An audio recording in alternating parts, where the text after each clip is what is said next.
Alors, le corrigé du numéro 73, page 124. Alors, comme pour le numéro 72, il y a une deuxième vidéo qui permet de résoudre ces exercices-là uniquement graphiquement. Là, dans cette vidéo-là, on va voir comment le faire par les tableaux de signes. Donc, on a deux inéquations, qui font toutes les deux intervenir un produit. Et puis, l'inéquation veut que ce produit soit alors plus grand que 0 pour celle-ci, c'est-à-dire positif, et plus petit que 0 pour la deuxième, c'est-à-dire négatif. C'est-à-dire qu'en fait, cet exercice se rapporte à une étude de signes. Il faut étudier le signe de 2 fois x-8 fois x plus 9 pour savoir quand est-ce que c'est positif. Donc là, ici, c'est les nombres qui vont nous intéresser. Et quand est-ce que c'est négatif, pour le coup, c'est ceux qu'il faudra exclure. Même chose pour le deuxième. Donc, c'est ce type de... Quand on veut étudier le signe d'un produit, l'idéal, c'est le tableau de signes. Donc ici, on a un produit qui fait intervenir 3 facteurs. Le nombre 2 qui est positif, x-8 qui est une fonction affine, x plus 9 qui est aussi une fonction affine. Deux fonctions affines, toutes les deux avec un coefficient devant x qui vaut 1. Donc toutes les deux fonctions affines croissantes. Donc on sait qu'elles vont être négatives puis positives. Et donc, il faut savoir en combien est-ce qu'elles vont changer de signe. Donc, pour le petit a, on va déjà résoudre rapidement les deux équations x-8 égale 0 et x plus 9 égale 0, puisque pour changer de signe, il faut passer par 0. Donc, x-8 égale 0, c'est-à-dire x égale 8, et puis x plus 9 égale 0, c'est-à-dire x égale moins 9. Et ensuite, je peux construire mon tableau de signes. Donc, je vais avoir 3 lignes. Une ligne pour le signe de 2, une ligne pour le signe de x-8 et une ligne pour le signe de x plus 9. Donc, c'est parti. Donc, et puis une ligne, oui, pour le signe du produit et une ligne pour le signe de x. Ça fait beaucoup de lignes, tout ça. Donc, hop. Alors, on a d'abord le signe de x.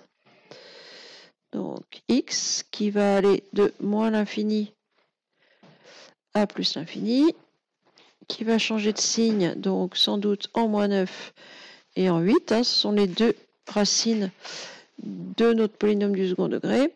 Donc ensuite, on va avoir le signe de 2.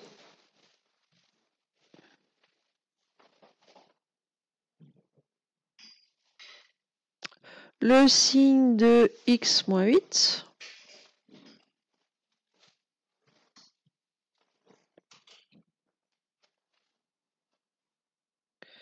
Le signe de x plus 9.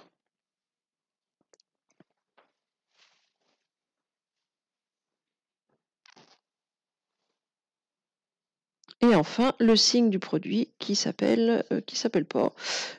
Donc, on va mettre le produit de x-8, x plus 9.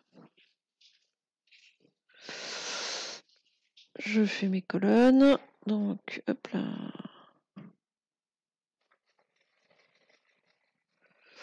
Voilà. Donc, 2, je sais que c'est un nombre qui est toujours positif. Donc, 2 est positif. Je mets une ligne de plus dans mon tableau. x-8, donc on a ici une fonction affine, croissante, qui va changer de signe en 8. Donc, on a bien une fonction affine. Oups, mon dessin est complètement raté. Qui est négatif pour x plus petit que 8 et positive pour x plus grand que 8. Donc, elle vaut 0 lorsque x vaut 8. Elle est d'abord négative, puis positive. On a la même chose pour x plus 9, donc qui vaut 0 lorsque x vaut moins 9, elle, qui est elle aussi négative avant de valoir 0. Et dès qu'on a passé le 0, elle devient positive. Et donc le produit, donc lorsque x est plus petit que moins 9, 2 est positif, je multiplie par x moins 8 et x plus 9 qui à cet endroit-là sont tous les deux négatifs. Donc du positif multiplié par du négatif, ça donne du négatif, remultiplié par du négatif, ça donne du positif. Ensuite, lorsque x vaut moins 9, mon produit vaut 0. Lorsque x est entre moins 9 et 8, donc je vais multiplier 2 qui est positif par x moins 8 qui à cet endroit-là est négatif, puis par x plus 9 qui à cet endroit-là est positif. Du positif multiplié par du négatif, ça donne du négatif, multiplié par du positif, le produit est négatif. Lorsque x vaut 8, le produit vaut 0. Et enfin, lorsque x est plus grand que 8, j'ai un produit entre 3 facteurs, tous les 3 positifs. Le produit va être positif. Et donc, j'ai le tableau de signes de 2 fois x moins 8 fois x plus 9. Mon inéquation, je voulais que 2 fois x moins 8 fois x plus 9 soit supérieur ou égal à 0. Donc, supérieur ou égal à 0, ça veut dire positif. Donc, positif, c'est dans ces deux cases-là, ici et là. Ces deux cases-là correspondent aux valeurs de x allant de moins l'infini à moins 9, puis de 8 à plus l'infini, c'est-à-dire les valeurs de x inférieures à moins 9 et les valeurs de x supérieures à 8. Donc, on va avoir 2 fois x moins 8 fois x plus 9 supérieur à ou égal à 0 pour x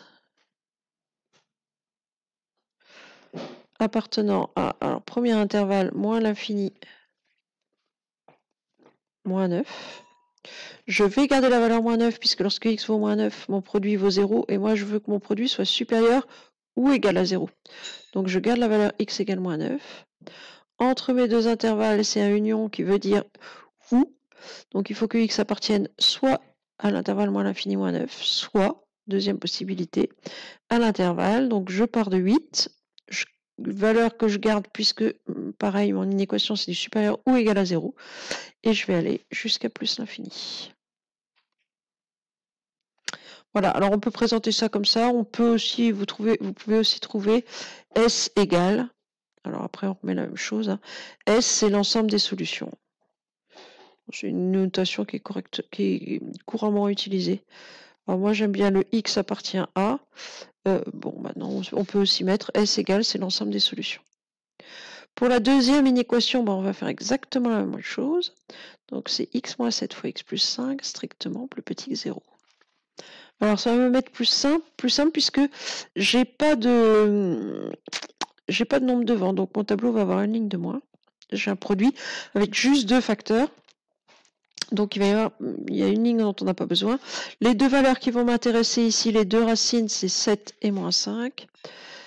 Donc je peux le mettre quand même. X moins 7 vaut 0 lorsque x vaut 7 et x plus 5 vaut 0 lorsque x vaut moins 5. Donc les deux nombres à placer dans mon tableau, c'est 7 et moins 5. On y va pour le tableau. Donc, la ligne des x, donc on va de moins l'infini à plus l'infini. J'ai besoin des nombres 7 et moins 5. Alors attention de bien les mettre dans l'ordre. Hein. Moins 5 est inférieur à 7. Donc moins 5 d'abord. Donc ensuite, j'ai la ligne pour le signe de x moins 7.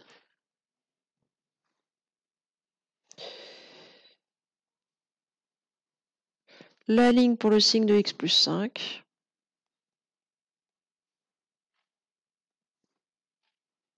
Et la ligne pour le signe du produit x moins 7 fois x plus 5.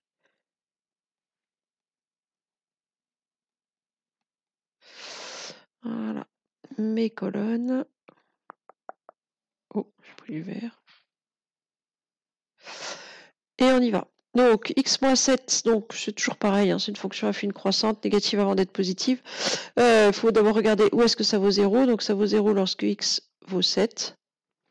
Elle est négative jusqu'à ce qu'elle passe la frontière qui est le 0 et ensuite elle devient positive.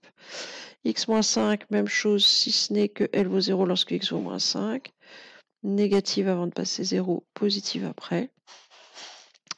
Et ensuite le produit, un négatif par un négatif, ça fait un positif. Quelque chose de négatif multiplié par 0, ça va faire 0. Un négatif multiplié par un positif, c'est négatif. 7 multiplié par quelque chose de positif, ça vaut 0 multiplié par quelque chose de positif, ça vaut 0. Et 2 positifs entre eux, c'est positif. Ici, mon produit, je voulais qu'il soit plus petit que 0. Plus petit que 0, ça veut dire négatif. Donc, où est-ce que mon produit est négatif? Il est négatif sur cette case-là, c'est-à-dire pour les valeurs de x allant de moins 5 à 7.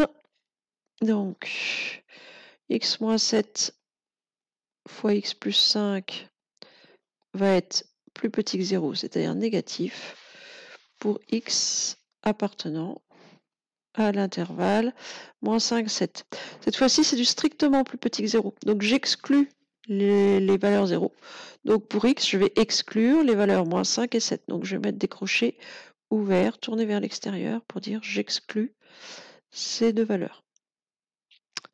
Voilà, donc même chose, vous pouvez, ou vous avez déjà vu l'autre vidéo, si vous ne l'avez pas encore vue, avec la résolution graphique de ces inéquations, il est temps d'y aller. Voilà, c'est tout pour celui-ci.